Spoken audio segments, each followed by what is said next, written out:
Olá, pessoal, eu sou Jonathan Aguiar e tá no ar mais um Sextou! Isso mesmo, olha, sexta-feira todo vapor, aqui, olha, no Espaço Aprender junto com você. Olha, já tivemos aqui papo sobre desenho, Setembro Amarelo, falando sobre depressão, e muitos outros, homens no magistério, eu apoio. E hoje o nosso papo e a nossa conversa serão diálogos com Paulo Freire, trazendo a obra de Paulo Freire, esperança, mudança e alfabetização. Vocês pensaram que não ia ter sextou hoje? Tem sim, olha, sextou, como vocês gostam, sextou com todo amor, com todo vapor, com muita esperança, mudança e alfabetização. O nosso convidado de hoje está em outras terras, não nas terras aqui brasileiras, ele está na Itália. Isso mesmo, a gente preparou um sextou mega especial no horário aqui de Brasília, 6 horas, olha, da tarde, finalzinho de tarde, início da noite, e ele está do outro lado, às 11 horas da noite, olha só, esperando para poder entrar aqui e bater um papo, sabe? Super cabeça comigo, com você. Ele é autor desse livro, Narrando Paulo Freire, por uma pedagogia do diálogo. Olha, Paolo Vitório. Eu não vou ficar aqui falando muito, não. Meu microfone já até caiu, mas eu já peguei, olha só. E assim, eu não vou ficar falando muito, não. Já vou convidar o nosso querido Paolo para o sextou de hoje. Seja bem-vindo, Paolo Vitória, ao nosso Olá, sextou! Jonathan. Obrigado pelo convite no sextou, né? Essa sexta-feira, aqui está um pouco tarde, mas você está no comecinho da noite, né? Isso, estamos iniciando a noite, 6 horas. Daqui a pouco eu vou preparar meu refrigerante, porque sextou. Ah, aqui está de camomila, mas tá bom mesmo, né? Tá bom para sexta-feira na Verdade. Itália. Tá frio. Olha, essa fazendo pontes, ó, Brasil e Itália. Aqui no, se aí tá frio, aqui tá um calor, 40 graus. Só o Já tá ar-condicionado para quente. poder aguentar. Já tá quente, Paolo. Tá quente, muito quente. Já esquentou, hein? E para poder esquentar nosso papo aqui de hoje, Paolo, ele é professor. Conta aí para o pessoal de casa um pouquinho da sua formação, Paolo. Sim, claro. Minha formação foi através de Jonathan, de pessoas como Jonathan, de estudantes da UFRJ, né? Estudantes da turma de pedagogia, de licenciatura. Eu tive essa maravilhosa, desculpe, meu português ficou um pouco esquecido nesses anos, nesses 4 anos que eu falo do Brasil, mas eu aprendi muito com os estudantes, como tantos assim que acompanharam a minha trajetória profissional na UFRJ. Eu dava aula de filosofia da educação. A filosofia da educação é um pensamento sobre a educação, um questionamento. E aqui, o apresentador desse sextou, Jonathan, ele é um grande questionador. Começou já questionando, desde a primeira aula. Então, né, a minha trajetória é essa, a minha trajetória é aprender com vocês, é aprender com os alunos do Brasil, da Itália, de outros países, na verdade, aprender em todas as experiências que, que eu faço na vida, né? É esse aprender que é doce porque traz, assim, muita alegria, traz muita abertura, traz novos olhares, traz emoções, traz experiências, traz histórias de vida, traz desenhos, traz imaginações, traz sonhos. E, ao mesmo tempo, é duro, é difícil, porque é uma formação caracterial. Então, eu quero, como primeiro ponto, colocar essa relação de ensinar e aprender, que é um dos grandes ensinamentos do Paulo Freire, né? Essa disposição a aprender. Então, minha trajetória na FRJ durou 10 anos, né? Antes eu fiz um pós-doutorado na Federal Fluminense, e depois ingressei na UFRJ, E foi um momento muito lindo da minha vida, também de batalhas políticas, sindicais, lutas para os direitos dos professores, dos educadores, de crescimento humano, familiar. E depois de um tempo, resolvi, por motivos familiares, né, de voltar para a Itália. Né? Voltei para a Itália como professor na Universidade de Nápoles. Hoje eu sou um professor de pedagogia na Universidade Federico II, que é a segunda universidade mais antiga, depois de Bolonha. Então, estamos falando da universidade que foi fundada em 1200. Então, Paulo é tem o uma... cara. Olha aí, pessoal, o Paulo é, como dizem os cariocas, né? Ele é o cara, sabe? E é interessantíssimo, Paulo, quando você traz todo esse panorama, sabe, da sua história de vida, como professor aqui no Brasil também, o quanto que eu tenho um imenso carinho pela sua trajetória, pelas suas produções no campo da educação, sobretudo com esse livro aqui, Narrando Paulo Freire por uma Pedagogia do Diálogo, que inclusive está até autografado, não é isso? Olha aqui, deixa eu mostrar para o pessoal de casa. Pode Está até um vender. Olha, eu posso até vender, mas claro que não, sabe? Claro que não. Onde Paulo traz toda essa visão, sabe? E narrando a história de vida também e a obra do Paulo Freire. E quando a gente pensou em trazer Paulo aqui nesse programa de hoje, no Sextou, com muito amor, sabe? Com muito diálogo, com muita esperança, com muita mudança, é no sentido de trazer o quanto que é potente falar e pensar e dialogar sobre Paulo Freire. E aí, logo para poder iniciar nosso papo aqui, que já iniciou de fato, quando eu mostro esse livro aqui, Paulo, Educação e Mudança, te traz alguma lembrança afetiva?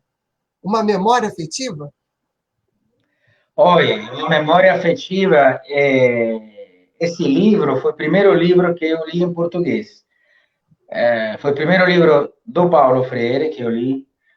Na verdade, foi o segundo que eu li em português, porque o primeiro foi Cacau, de Jorge Amado, e o segundo foi Paulo Freire. Quando eu comprei esse livro, eu tinha ouvido falar sobre Paulo Freire. Paulo Freire é o alfabetizador, Paulo Freire é a pedagogia do oprimido, mas não conhecia a obra dele. Não conhecia bem nem o Brasil, não conhecia o contexto, né?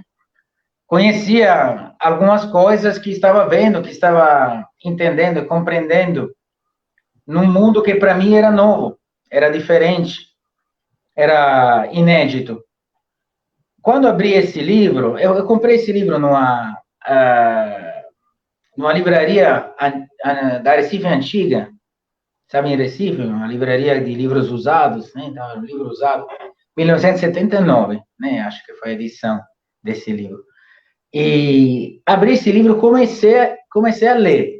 Comecei a ler e começava a entender aquele mundo que, para mim, era tão difícil de compreender. Quer dizer, eu comecei a ler Paulo Freire através daquilo que Freire chama a leitura do mundo. Aquele mundo que era desigualdade social, que era miséria, que era o abandono, que era o sofrimento, que era a dor, mas que ao mesmo tempo era a cultura popular, era a disponibilidade ao diálogo, era a capacidade de sonhar. Aquele mundo que era perceptível virou uma compreensão histórica, porque esse livro é a obra de Paulo Freire, na verdade, tem essa capacidade, essa profundidade de partir do contexto para abrir leituras inéditas, compreensões que não são outra coisa senão a capacidade de leitura histórica do presente.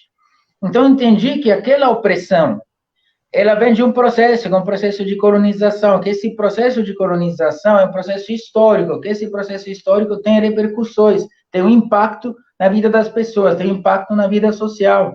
Entendi também a relação oprimido-opressor, não somente assim na vida de crianças que eu encontrava, mas na minha própria vida, e na vida das crianças com que eu trabalhava em Nápoles, que era educador naquele tempo, num projeto social em Nápoles.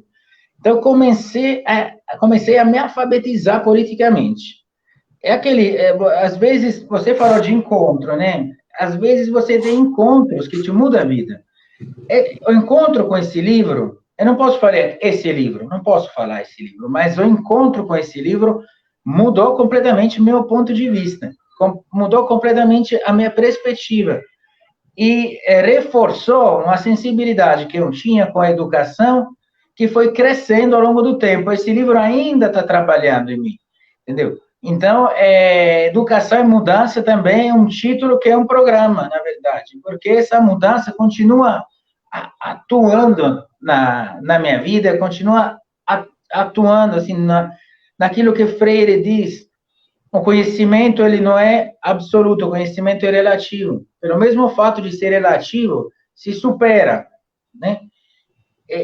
Eu acho que qual é a pior traição com a obra de Paulo Freire? Fazer da obra de Paulo Freire um slogan, uma frase, por exemplo, que se coloca no Facebook, nas redes sociais, que identifica aquele autor com aquela frase. Você não pode resumir. Não se pode resumir a obra de Paulo Freire, o esforço intelectual, o esforço humano que ele fez com uma frase, com duas frases compostas assim, jogado lá, entendeu? Então, essa mudança é uma mudança complexa, não é fácil. Interessante quando você fala até sobre essas postagens que se fazem até no próprio Facebook, professores colocam algumas vezes, até aqui no Rio de Janeiro, em lembrancinhas, sabe? Frases de destaque. E aí eu lembro do livro sobre educação, Lições de Casa. Esse daqui, Paulo, que foi escrito junto com o Sérgio Guimarães. Paulo Freire junto com o Sérgio Guimarães. E aí tem um momento que, nesse bate-papo dos dois juntos, que o próprio... são várias entrevistas, e aí o próprio Paulo Freire fala sobre essa preocupação dele em relação a todo o pensamento, que lê a obra dele, esse pensamento vai sendo modificado ao longo do tempo. Eu não vejo nem como uma modificação, eu vejo como uma consolidação de ideias, sabe? Que aí, algumas vezes, quando a gente pega um trecho de uma forma isolada, a gente não tem toda a magnitude de toda essa obra. Então, trazer você aqui como um estudioso, sabe, e que reconhece o valor de toda a obra freiriana, é importantíssimo aqui no Espaço Aprender, no sentido de trazer essas ideias e nos fazer também pensar o que o Paulo Freire pensou minimamente sobre o que é educação, o que é ensinar uns aos outros, o que é mudança. É por aí, Paulo? É por aí, sim, Jonathan. Se você pensa na experiência de alfabetização, no programa de alfabetização de Paulo Freire, a importância da palavra, a importância da palavra geradora. Por que a palavra geradora era tão importante? Porque ela estava num contexto semântico, num contexto que era um contexto de experiência, que era um contexto de vida, num contexto social, que ia conferir sentido àquela palavra. Então, a palavra tijolo, por exemplo, por si, poderia significar tudo e nada, mas a palavra tijolo, num círculo de cultura, que dialogava sobre a questão do trabalho, que dialogava sobre a questão da construção, e assumindo o significado. É o contexto semântico. Eu pego uma palavra, ela está dentro de um contexto. É o contexto que confere sentido àquela palavra. Por quê? Freire foi exiliado, né? Quando ele foi perseguido pelo governo militar, a acusação foi sobre as palavras geradoras. Aquele processo, né, no qual o tenente, não sei como, falava sobre o Paulo Freire, perguntando para ele se era ele que estava utilizando aquelas palavras, tijolo, água, seca, chuva, etc. E Freire ia defendendo o fato que o grupo dele, o grupo do Serviço de Extensão Cultural, estava utilizando aquelas palavras, que eram palavras para motivar o diálogo, e a gente sabe, né, o processo de alfabetização, que é um processo de promoção da consciência crítica. Porque a palavra foi, digamos assim, foi motivo do exílio de Paulo Freire. Porque essa palavra, ela desperta a consciência. Então, é esse processo. aquela mesma palavra jogada, por exemplo, né, num contexto de redes sociais, que não é que ser contra as redes sociais, todos nós utilizamos, ainda nesse momento nós estamos utilizando, então são meios poderosos de comunicação. Mas quando nós utilizamos as redes sociais de maneira superficial, aquela mesma palavra, que pode ser tijolo, que pode ser diálogo, que pode ser consciência crítica, perde sentido, não é mais geradora, é uma palavra sem sentido. Então, aquela distância entre palavra e mundo, entre palavra e significado, que Freire quis romper através de um processo de alfabetização, baseado no diálogo, baseado na linguagem da comunidade. Essa distância entre palavra e mundo, ela se torna uma distância abissal, não sei se diz abissal em português, infinita, quando nós não conseguimos conferir significado às palavras.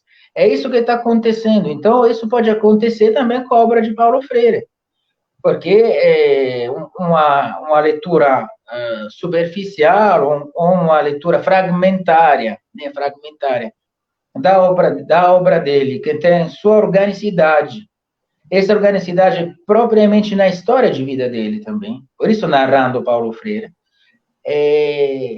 isso, assim, é uma perda de sentido que é muito preocupante. Eu vejo que é muito preocupante. Você me permite, Paulo, fazer só uma leitura de um trecho, quando ele traz essa noção da própria palavra e esse desdobramento do próprio pensamento freiriano? Ele diz o seguinte, conversando com o próprio Sérgio: o que eu acho às vezes, Sérgio, injusto com relação a mim, é que ao criticar-me, não acompanho o meu andar, a minha caminhada. Se eu tivesse morrido só com aquele primeiro livro, ok, mas não morri. Depois daquele livro, então eu marchei, e é preciso ver as superações que eu mesmo venho tentando fazer de mim, sem pensar jamais que vou chegar ao máximo de criticidade. Mas essa daí é uma. Outra ingenuidade que estava ligada a essa, por exemplo, se você abre educação como prática da liberdade. Não encontra nenhuma referência, mas contundente, à natureza política da educação. Eu não fiz isso. E por isso mesmo, então, não há nenhuma referência, por exemplo, ao problema das classes sociais no primeiro livro. Eu falo, então, numa democracia, que fica uma coisa vaguíssima e que necessariamente deu margem a que muita gente, inclusive, me recuperasse ou tentasse me recuperar para uma postura quando muito reformista. E é interessante que nesse diálogo com o próprio Sérgio, ele vai falando sobre as ingenuidades e as críticas que ele vem recebendo na produção de todos os livros, desde a Pedagogia do Oprimido. E quando ele diz, eu não morri, significa, na época, sabe, olha, eu ainda estou vivo, pronto para produzir outras coisas. E aí eu te pergunto, Paulo, depois que uma pessoa que é uma grande referência na área da educação, como o próprio Paulo Freire, não só aqui no Brasil, e você pode dizer com mais ainda propriedade, por estar aí na Itália e tudo, de todo esse pensamento, é difícil falar sobre as suas obras depois que esses teóricos, esses pensadores se vão? Eu acho que é difícil para todos, né? É difícil, mas o que é importante é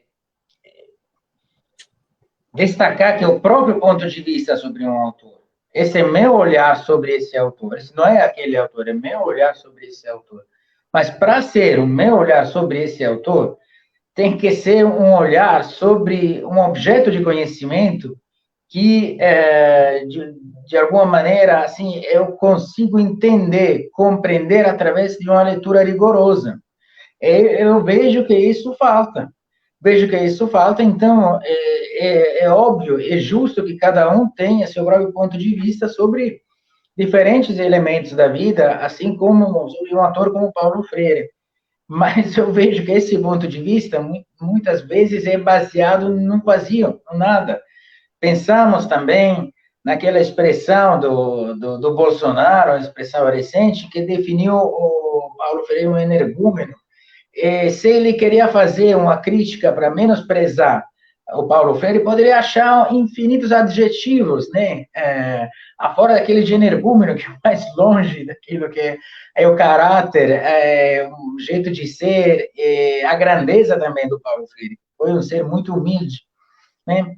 E muito simples também, profundo e simples na forma de comunicar.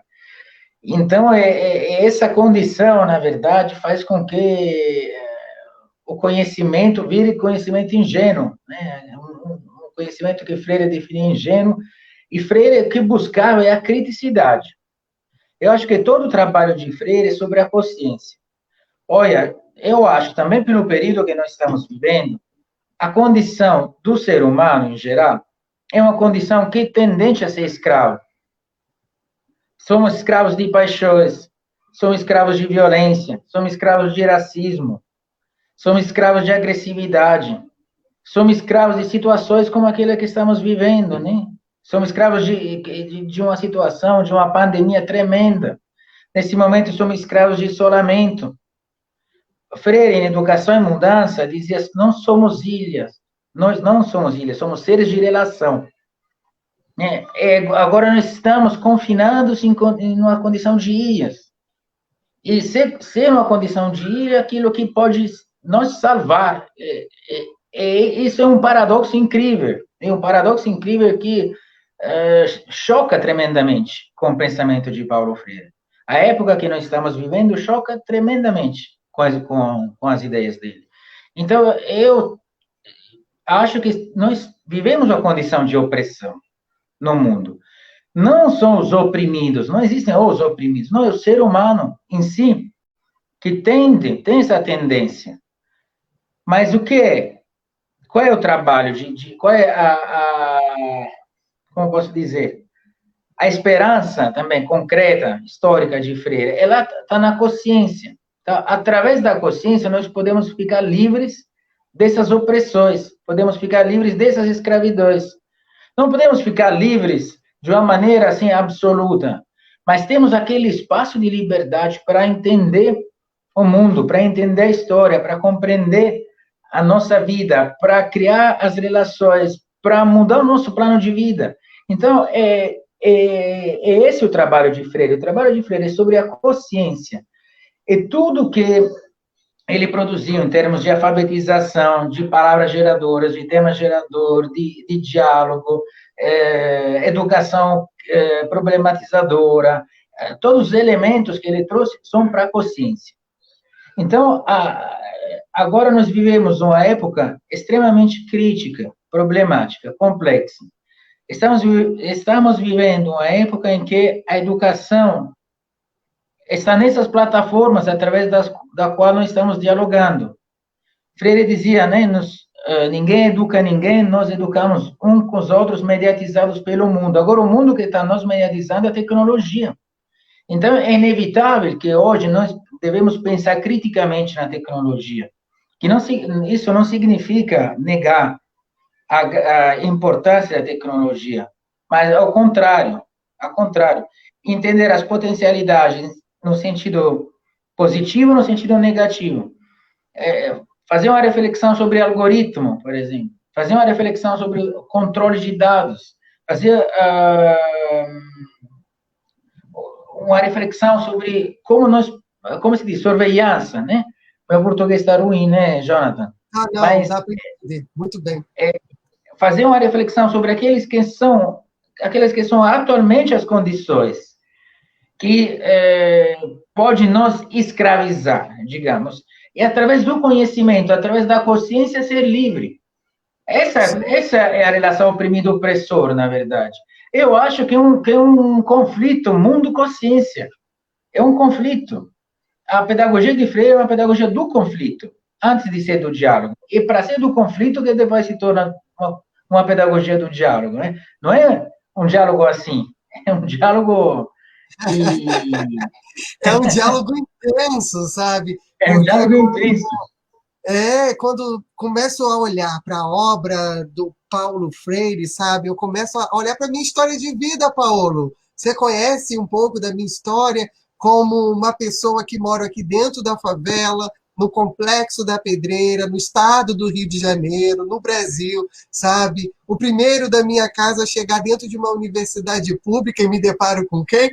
Paolo Vitória. Mas, assim, chegar dentro de uma universidade pública, romper, quebrar todas as barreiras, sabe? Do que não é, que diziam que não é possível você ter conhecimento, é ler o mundo. E esse ler o mundo perpassa as nossas vidas, as nossas histórias. É um processo de emancipação, que eu acho que o Paulo Freire chama a atenção, e aí eu queria que eu te ouvir um pouquinho mais também nesse sentido.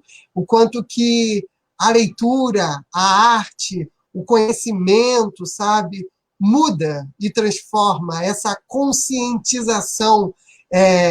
Essa semana eu estou como apresentador de um programa da WK Editora e recebemos a jornalista Flávia Oliveira, da Globo News. E agora o momento aqui no Brasil está sendo um momento de eleição, fato. E diante desse momento, ela até falou assim, olha, é o momento da gente duvidar, sabe? Duvidar das coisas. E eu acho que o Paulo Freire também nos convida, sabe, para além de momentos políticos também, é o de duvidar. Duvidar por que esse aluno não está sendo alfabetizado. O porquê que a educação não está dando certo, sabe? Será que não está dando certo? Porque algumas vezes a gente tem aquele olhar muito pessimista das coisas e tem coisas interessantíssimas e dando certo. Olha aí, a gente aqui agora conversando com a própria tecnologia também, usando a tecnologia com benefício produtivo, no sentido de diálogo, de quebrar barreiras, sabe? Fronteiras. É muito interessante, eu estou muito emocionado. Paulo, joga a palavra para você.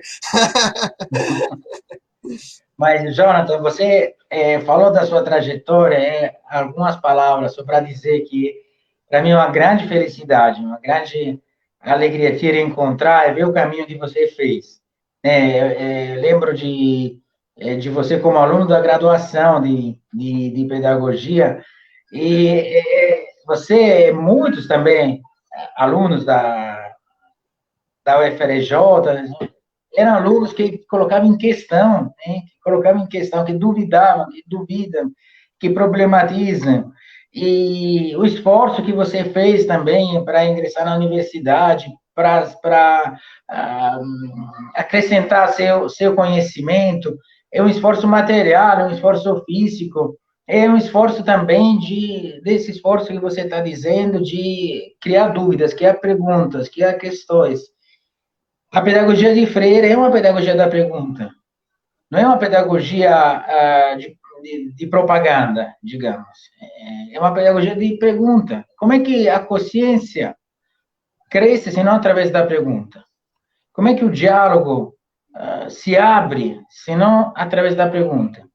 Como é que nós encontramos, desencontramos, criamos, inventamos, como dizia Freire, reinventamos, se não é através da dúvida, se não é através da pergunta, se não é através da indagação, da inquietação, colocar em questão a realidade que você vive. É isso que Freire fazia. É isso que Freire fazia através do diálogo. É isso que Freire fazia através da alfabetização. Na verdade, eu acho que o objetivo não era tanto a alfabetização, mas o objetivo era esse aqui. Era, como estávamos dizendo, desenvolver uma consciência crítica através do questionamento, se questionar. Então, cabe a nós questionar a respeito da realidade que estamos vivendo, que é profundamente diferente daquela de Freire. E mudou no último ano de maneira radical, de maneira chocante. Então, nós devemos entender mudanças muito rápidas. Freire dizia isso, né? Quando fazia a diferença entre consciência ingênua e consciência crítica, dizia que uma sociedade onde tem um grande crescimento tecnológico, mas esse crescimento não é acompanhado por um crescimento cultural, é uma sociedade onde tem a possibilidade que a consciência ingênua se torne uma consciência massificada.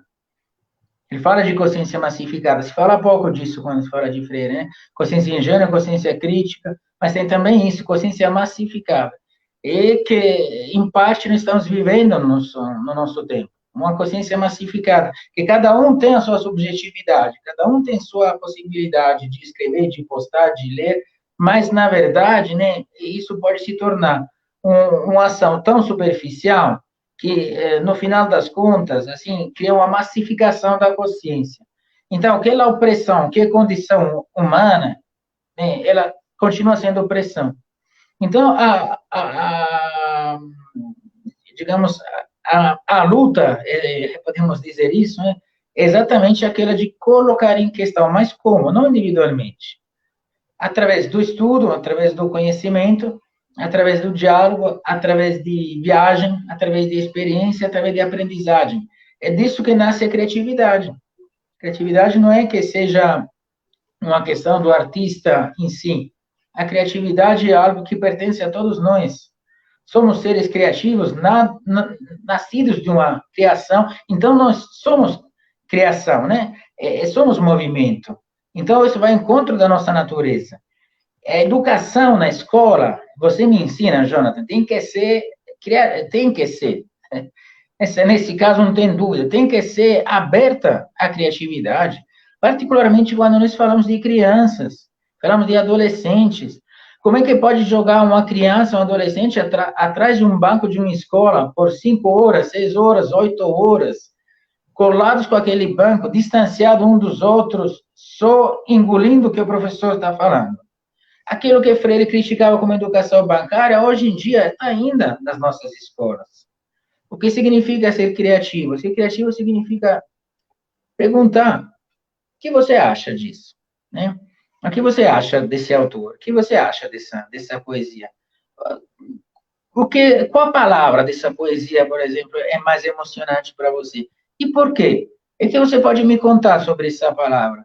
Então, me traga alguma coisa de você, porque essa é educação, né? E isso é realmente assim assustador, porque acontece, pelo menos na Itália, que muitos professores transferiram na didática à distância, nós falamos, né? Como se fala no Brasil? Agora está como educação remota nesse momento. Educação remota. Aquele mesmo método que se usava em sala de aula. Então, essa é a tarefa, você tem 3 dias para me entregar, tchau. A gente vê daqui a 3 dias, eu vou te deixar a plataforma, você desenvolve sua tarefa e tá bom. Então, crianças que ficaram trancadas em casas por 5 meses, por 6 meses, sem ver amigos, sem ver parentes, sem ver familiares, sem sair de casa, não tinha nenhum suporte de um professor capaz de contar, capaz de narrar, capaz de escutar. Isso se pode fazer de remoto, sim. Claro que pode se fazer. Né? A questão não é a distância, a questão é a alienação. Eu posso ser alienado um perto do outro, assim, na mesma sala de aula. Né? Isso não depende necessariamente da distância física, mas ainda mais é uma questão de consciência. Então, por exemplo, na Itália tem um educador que se chama Alberto Manzi. Esse educador, um maestro elementar, fez um programa que um programa de televisão, você deve gostar muito, Jonathan, se chamava Non è mai troppo tardi. Significa nunca é tarde, né? Não sei como... sim, nunca é tarde para aprender, né? Esse é o sentido do título da transmissão. Era a alfabetização à distância. Foram 8 anos, muitas pessoas se alfabetizaram através, digamos, desse programa da televisão. O que fazia ele? Desenhava. Então, você estava falando de criatividade, ele desenhava. Ele disse: me dá um papel e uma caneta. Pendurava o papel na parede e começava a desenhar. E não falava antes sobre o que era o desenho. Deixava aquilo que ele chamava de tensão cognitiva, que Freire chamaria de curiosidade epistemológica, né? Deixava esse interesse em compreender, em aprender, vivo nessa transmissão.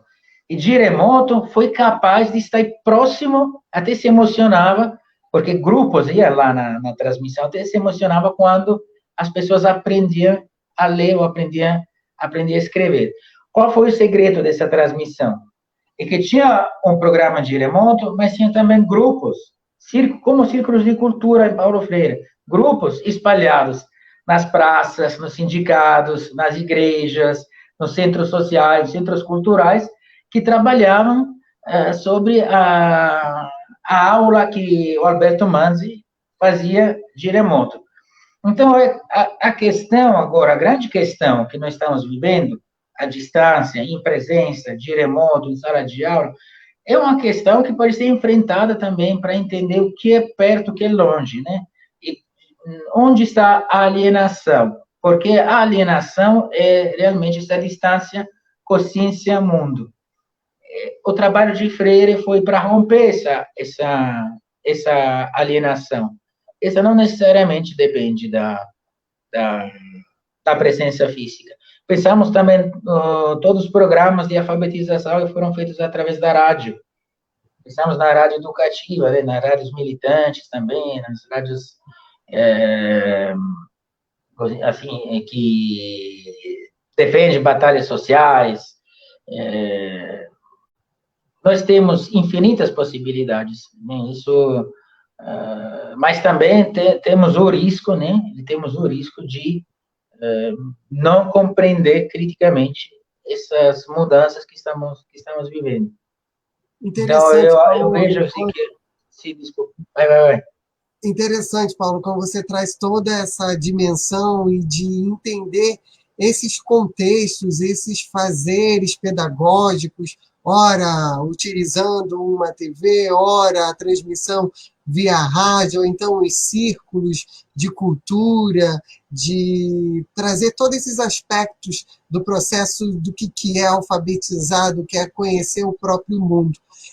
Aproveito também até para poder dizer ao pessoal que está chegando nesse momento aqui no programa, a gente está com um convidado muito especial, que é o Paolo Vitória, direto da Itália, falando sobre diálogos com Paulo Freire, esperança, mudança e alfabetização. Aproveite você que está nos assistindo também para fazer algum comentário, escrever então alguma pergunta, alguma dúvida, porque rapidamente eu irei ler seu comentário e a sua postagem aqui. Paolo, voltando ao nosso assunto, eu queria te perguntar, eu acho que é até uma dúvida de boa parte também das pessoas que estão nos assistindo aqui no Brasil, como que esse pensamento freiriano, né, e a obra de Paulo Freire foi propagada dentro da própria Itália? Olha, a obra de Paulo Freire foi muito conhecida nos anos 70, quando tinha um movimento político, um movimento sindical, daquilo que se chama 68, né? 68, que foi um ano simbólico dos movimentos estudantis, dos movimentos operários, dos movimentos dos trabalhadores em geral, e também de uma renovação da educação, de uma transformação das relações sociais, familiares, na escola, na universidade. Então, Paulo Freire veio com a pedagogia do oprimido. A pedagogia da Iopresse foi traduzida por Linda Bimbi, que era uma mulher que ia muitas vezes na América Latina, conhecia muito bem Paulo Freire, conhecia muito bem o contexto, né, que divulgou a obra de Paulo Freire, e com um grupo também, né, com um grupo de educadores, militantes, assim, engajados, mas depois de alguns anos, já nos anos 80, né, quando o neoliberismo começou a tomar força na Itália, se perdeu esse movimento, se perderam esses movimentos antagonistas, também se perdeu bastante também o conhecimento de Paulo Freire. E Paulo Freire se reduziu bastante a uma visão, eu posso falar, tropicalista, assim, um pouco, como posso dizer, de exótica, né, de um educador, assim, que e o próprio Paulo Freire, né, ele criticou muito essa perspectiva que tinha na Europa sobre ele. E, mas Paulo Freire contribuiu para uma experiência muito importante na Itália, que foi a experiência das 150 horas. O que era essa experiência? Os movimentos sindicais reivindicavam que 150 horas da carga de trabalho fosse dedicada à educação. Eram os conselhos de fábrica, eram lutas sindicais, era aquela época dos anos 70. E Paulo Freire, que estava naquela época em Genebra, né, no Conselho Mundial das Igrejas, tinha fundado o IDAC, Instituto de Ação Cultural. O IDAC participou, porque os movimentos conseguiram obter as 150 horas, né? Ele contribuiu, através do trabalho do IDAC, para a experiência nas fábricas, através dos temas geradores. Então, essa é uma experiência pouco conhecida, mas a equipe, o grupo de Paulo Freire, do IDAC, que depois foi para a África, né, em países de língua portuguesa, alfabetização, Cabo Verde, Guiné-Bissau, etc., passou também para a Itália. Então, essa passagem para a Itália é uma passagem histórica, digamos, que é um fato histórico da presença de Paulo Freire. A Universidade de Bolonha conferiu um doutorado honoris causa para Paulo Freire, não lembro o ano, né, mas foi convidado à Universidade de Bolonha. Ele deu uma palestra em português, um pouco com algumas palavras em italiano, e ele ficava um pouco, assim, revoltado com o academicismo italiano, né, com um excesso de formalismo da universidade italiana. Então, tem essa parte em que ele começou a falar da esposa, porque ele queria falar de coisas que eram mais próximas da vida, era quase uma provocação a respeito de perguntas que pareciam muito abstratas para ele. E hoje em dia, né? E que não está tão distante das coisas que a gente vive hoje aqui no Brasil, né? Que algumas vezes a academia está nas suas torres de marfim e a gente, no dia a dia, o professor, o educador popular, está ali naquele movimento social que não é fácil, essas articulações e essas interlocuções. Não, essa aqui é uma condição também histórica da academia, da universidade, mas no Brasil tem mais força de romper essa alienação também, porque é uma forma de alienação, pelo fato que as universidades brasileiras, historicamente, têm colaborações com os movimentos sociais. Colaborações abertas, às vezes contraditórias, às vezes conflituosas, mas existem, e não são de hoje. Isso na Itália é muito difícil, também como é difícil hoje em dia falar de movimentos sociais. Então, hoje, talvez, a presença, a memória de Paulo Freire seja mais viva exatamente nos movimentos sociais. Eu acho, falando do Brasil, né, os movimentos sociais são o lugar onde o pensamento de Paulo Freire pode se tornar um ato criativo. Quando a universidade ela dialoga, se articula com os movimentos sociais, então também essa criação, né, ela se torna muito aberta à possibilidade de criar inéditos, que a Freire falava de reinventar. E isso não é tão presente na Itália nesse momento. Falar de movimentos sociais não é fácil. Falando sobre essa questão do reinventar, nas suas aulas você leva Paulo Freire? Como faço levar? Agora, tem alguma história para contar para o pessoal que mora aqui no Brasil em relação quando os italianos têm contato com essa obra? Tem alguma curiosidade que chamou muita atenção nesse percurso como professor dentro da universidade e ao levar algum pensamento freiriano para o chão da sala de aula? Mas, sim, digamos que existem grupos informais que trabalham com a obra com pensamento de Paulo Freire. Existe um Arete Freire Boal atualmente na Itália. que foi fundada há alguns anos. Foi fundado um círculo Paulo Freire, alguns anos atrás. Então, na verdade, o interesse vem mais, assim, por parte desses grupos informais do que pelas instituições.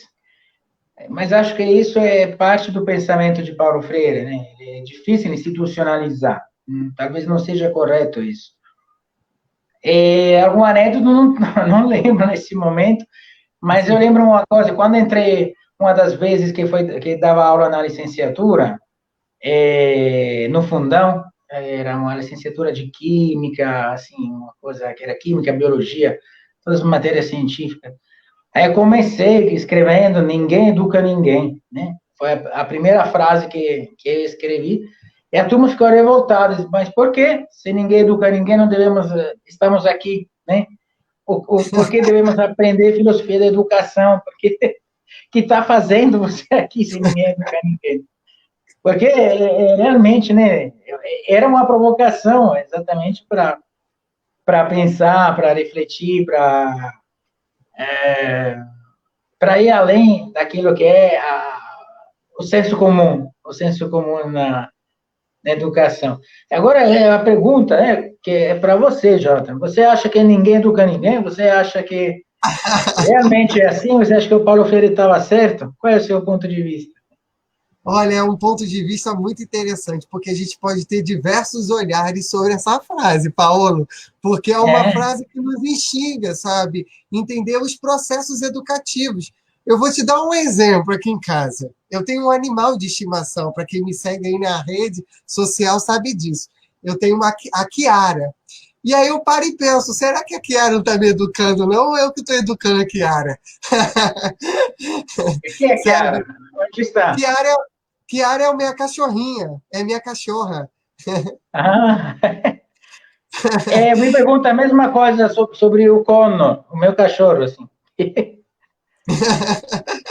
Sabe? Mas assim, quando. E aí, não só nos animais de estimação, mas pensando na espécie humana, quando nesse cotidiano que a gente vem enfrentando agora de pandemia, boa parte das pessoas dentro das suas casas, porque aqui no Rio, principalmente, já aconteceu um movimento de flexibilização e tudo.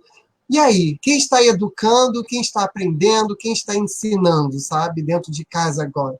Olha o movimento. E aí eu fico pensando o quanto que eu aprendo, quanto que eu educo, como que eu sou educado, sabe? É um movimento diário. Eu estou lembrando, Paulo Freire, é um movimento dialético, sabe? E aí, Paulo, dentro desses movimentos de educação também, e é importante eu mencionar, como eu disse até no início do programa aqui de hoje, esse livro. Olha, Paulo Vitória, narrando Paulo Freire. Conta para o pessoal aí de casa o que eles podem se deparar, se debruçar dentro desse material. Olha, cada um tem sua leitura, né? Eu não posso dizer como é que os outros possam ler esse livro, mas eu digo que escrevendo esse livro, eu ia aprendendo.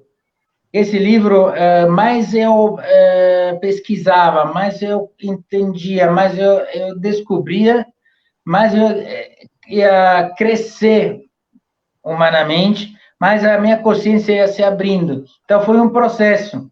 Escrever esse livro foi um processo de aprendizado, para aprender elementos de educação, para aprender o Brasil, para aprender a América Latina. Eu fui aluno desse livro, na verdade, isso eu posso dizer. E o fato, por exemplo, que esse livro tenha 7 traduções, né? Porque esse foi traduzido em rumeno, em inglês, a primeira edição foi em italiano, em espanhol, em turco, agora em grego. Então, para mim, eu posso dizer que é um orgulho, eu falo sem falsa modéstia, que esse aqui é um orgulho enorme, porque como o Jonathan cresceu, né, foi até aqui, foi crescendo, foi se fortalecendo profissionalmente, como eu vejo tantas pessoas assim que vão crescendo. Eu vi esse livro crescer, um livro pode crescer, né? Eu vi esse livro crescer, eu vi esse livro andar, E, na verdade, isso significa que aquilo que aprendi faz sentido, porque nem sempre é assim. E a obra de Paulo Freire, ela é uma obra que tem um impacto mundial, porque além dos confins, é capaz de colher aspectos do ânimo humano. Isso, eu acho que ele tem capacidade de compreender o profundo do ânimo humano, independente se você está no Brasil, se você está na Itália, se está nos Estados Unidos, onde você esteja, você é um ser humano. E é capaz de falar a um ser humano, é capaz de comunicar a um ser humano. Como viver essa pandemia? É tremendo, porque é exatamente o contrário daquilo que nós pensamos sobre educação, que é relação, é contato, é diálogo, é encontro, é encher a praça, encher a rua, e ir junto, é fazer as marchas, as caminhadas. É exatamente o contrário. Vivemos uma época dramática, mas ler, escrever, se comunicar, entender, compreender, escutar, são verbos que ainda fazem sentido. Na esperança que a humanidade possa achar também a fórmula para sair dessa situação.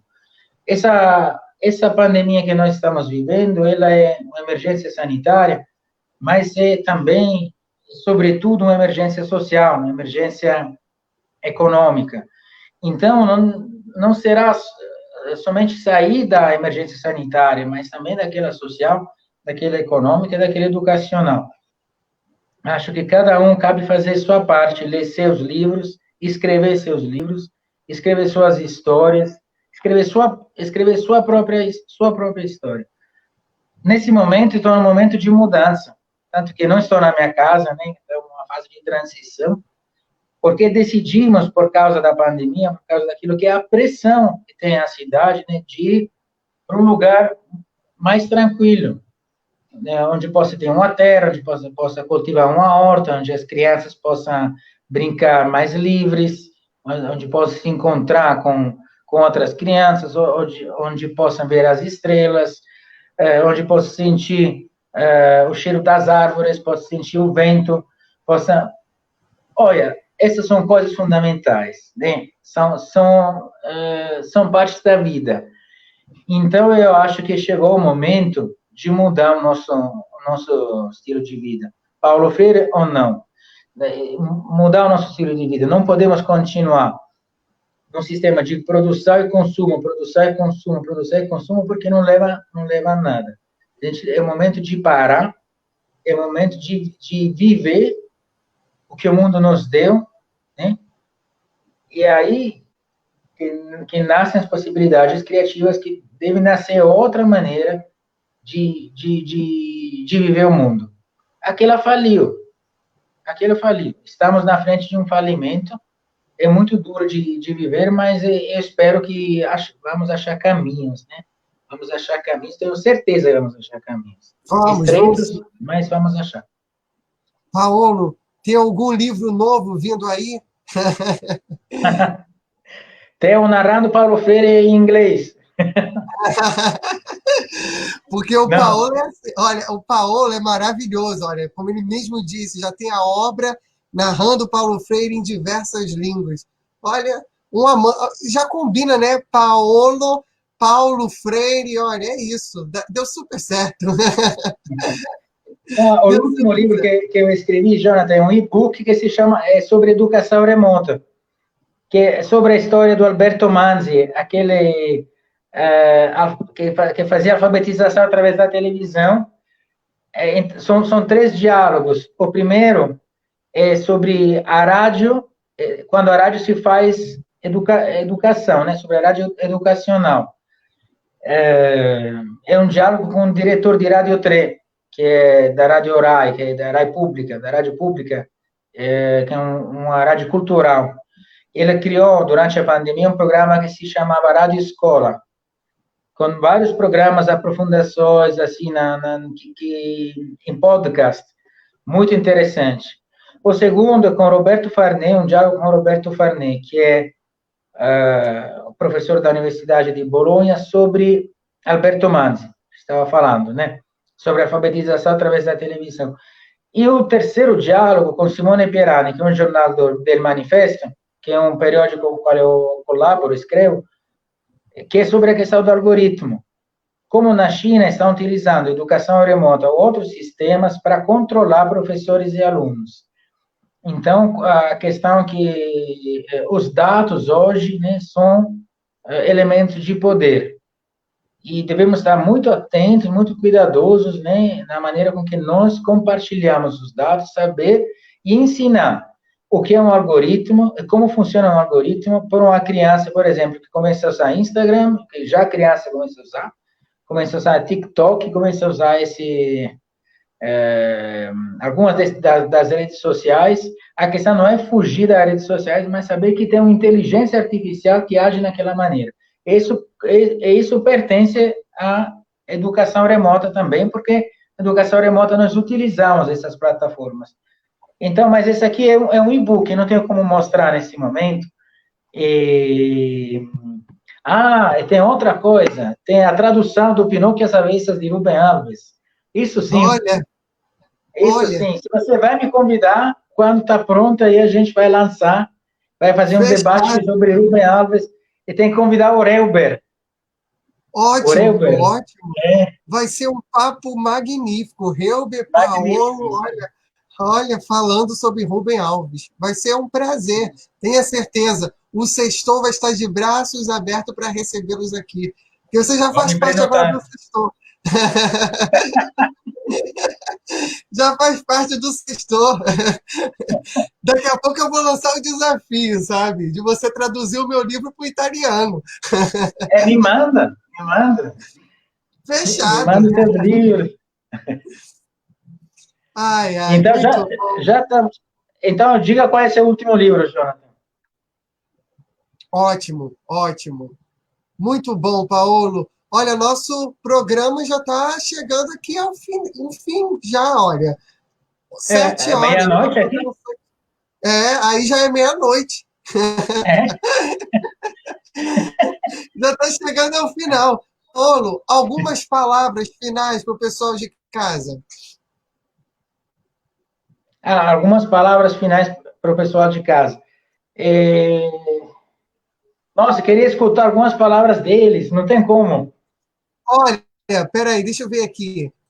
Bom, que eu esqueci do chat. Olha aqui no chat, deixa eu ver aqui. Arancine Rabelo, ela falou sobre, e é isso mesmo, é muito importante, exiliados, usar essa tecnologia a nosso favor. A Arancine, ela participou bastante aqui, olha, do chat. Citou a Strower, como diz Strower, criamos porque precisamos, a criatividade é inerente ao homem. A Cátia Silva, Rubem Alves, que maravilha! Olha. Muito bom. Esse é o Sextou. São essas palavras que você mesmo trouxe, né? A questão de não ser usado pela tecnologia, mas saber usar a tecnologia é um elemento fundamental hoje, de não ser objeto, mas ser sujeito, dizia Paulo Freire. É aquilo que nós devemos ensinar, e devemos ensinar a aprender com as nossas crianças, devemos ensinar a aprender nós mesmos, porque, digamos, os adultos têm uma consciência formada, mas as crianças, os adolescentes, né, nos primeiros anos da adolescência, é uma etapa diferente, Então, a partir do uso da tecnologia, é como se ser sujeito e não objeto. Essa é a questão. É ser sujeito, ser escritor da própria vida, né? Ser escritor, fazer da própria vida um poema, né? Isso é aquela parte, assim, como posso dizer, de contato com o infinito, que a tecnologia pode viabilizar, mas pode também obstacular. Então, eu acho que a chave da compreensão dos nossos tempos agora seja essa. Nada, agradecer você, Jonathan, agradecer, já me prenoto para o próximo sextou, próximo, alguns meses, quando vou terminar esse trabalho. E foi muito bom te rever, e muito bom também participar dessa sua criação, né? Acho que é a sua criação isso, ou não? Muito bom, Paulo. Eu que agradeço. Eu sou um mega fã do seu trabalho, das suas produções acadêmicas também. Eu só tenho só que parabenizar. E esse realmente foi o nosso sextou de hoje, com a presença do nosso querido Paolo Vitória, direto da Itália. Se você assistiu o sextou até agora, tem aquele movimento de alunos também, estudantes, professores em formação, que falam assim, eu preciso de um certificado para minhas horas complementares. Está o site aqui embaixo, passando na legenda, Espaço a Aprender, cpp.com.br. Vai lá e baixa o seu certificado, beleza? Esse foi o nosso sextou. Sextou! Muito bom, muito bom.